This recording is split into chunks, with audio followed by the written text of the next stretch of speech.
Thing about Noah and the Ark, though, if you go back to that story is very similar to a story that's in the Epic of Gilgamesh. And most likely what that story is about, the Great Flood seems to very much be real. Very much be real. And there's a lot of physical evidence, and there's a gentleman named Randall Carlson who's been on my podcast. Have you ever seen any of those episodes? No, He's been on my podcast many times. He's an expert in asteroid collisions. And this time in history where after this time, there's all these stories of floods. It aligns directly with this thing called the Younger Dryas and the Younger Dryas impact theory.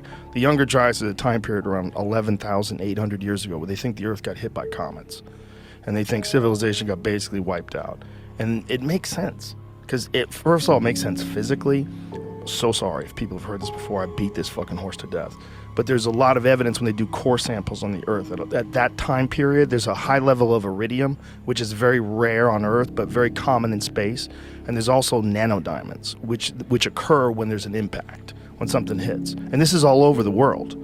But yes, I believe that the Earth has been hit by comets. We in a space. How can you not? There's evidence. It's evidence. There's tons of evidence. There's tons of evidence.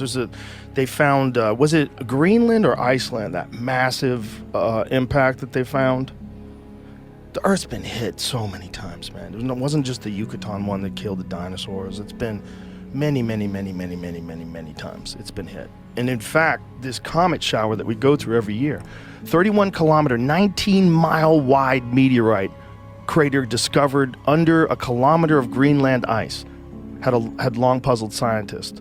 The Hiawatha crater was exceptionally well preserved despite glacier ice being incredibly effective at erosion. That's interesting. Graham Hancock, who's also been on the podcast many times, is a good friend of mine.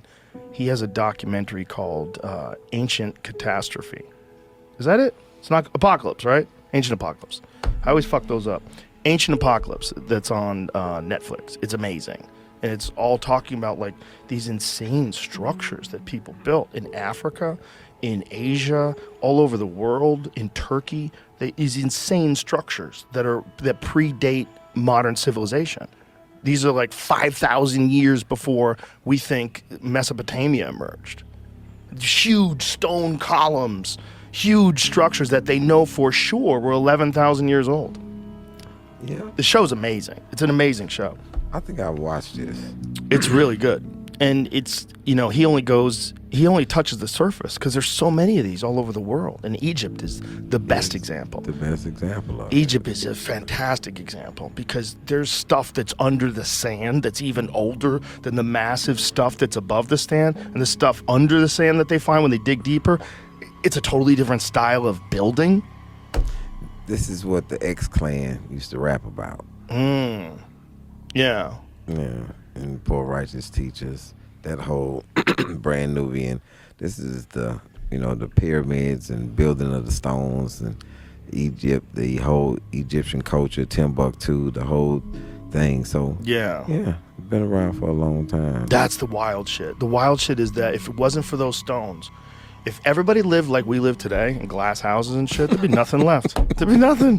What would you find like a regular house made out of wood and glass? What the fuck is going to be there in 10,000 years? Zero. There'd be nothing left. You'd find nails. Oh, look, I found a nail. What would you find? You'd find a few things. But most of it would be consumed by the earth. Yeah. Graham Hancock has this amazing quote. He said that human beings are a species with amnesia.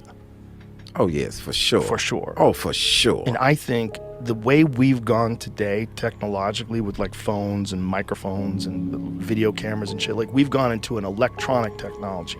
Yeah. I think they went into another technology that was different, a different path, but way more powerful. They were able to move stones out of the mountains and move them 500 miles. They don't have any fucking idea how they did it. The necessity, figuring out things from necessity. That, but I think thousands of years of thinking. I think, when we think about the Industrial Revolution and we think about the way the world was just 2,000 years ago to now, I think those people were recovering. I think those people 2,000 years ago were recovering from shit that happened thousands of years before that, where people were just knocked back into barbarism, just survival of the fittest, just wild shit, because there was nothing left. We live in a Mad Max apocalypse, even worse. nuclear winter. When those things hit into the ground, the massive floods come, it also kicks up dust into the atmosphere. Nothing grows. People are probably cannibalizing each other. It was probably horrific. Oh, for sure. You ever read the book The Ice Age and Inheritance? No. This is what it talks about people, how they went into the Ice Age, and then they had to start cannibalizing each other because there was nothing growing and all of these other things. Like, wow.